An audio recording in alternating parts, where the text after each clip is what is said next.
nhớ rồi tổng phải chờ nên tôi tưởng là à bên nó phải chờ lì lù xem là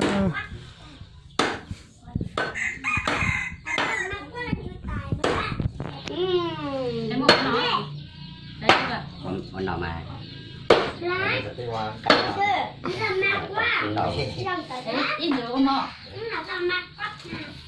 ra đâu này nó tao chỉ chạy con nào à con giúp vợ mẹ con đi là con mọc tóc thịt trắng ôi tao họ tiếng con nào để lo tiếng sai chút tiếng lắm mà dạ chuyển sang giờ mấy đứa con tay bằng rốn rồi nè bây giờ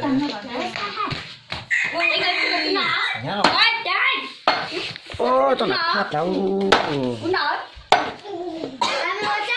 dây đâu qua sao ta Để ra này mình cái to cha. cái là nó một tịch tệ ăn giống đó là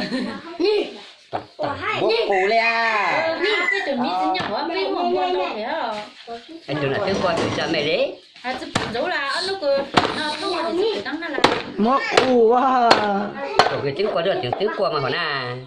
mình sẽ xây cái cái giờ biết tôi à có dù cụ ra Của về xây là. to tôi sinh mình sẽ xây một người nữa là Chưa được cuốn nào. bị tua bây giờ sẽ không cả để tao mà tình nông có chơi cái ta chắc cho luôn cho là hút thế này tôi mà thì cho tôi kêu chơi cho tôi có cái nó đó còn đó gì cho nên cái mua cái con đây Mẹ có chửi bà tí.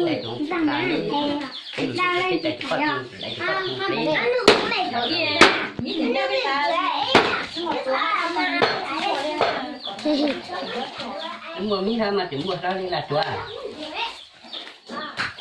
Mua miếng là chỉ mua phải tớ. Miếng là chúng nó phải tao cái chắc chúng mua không? cái giống cả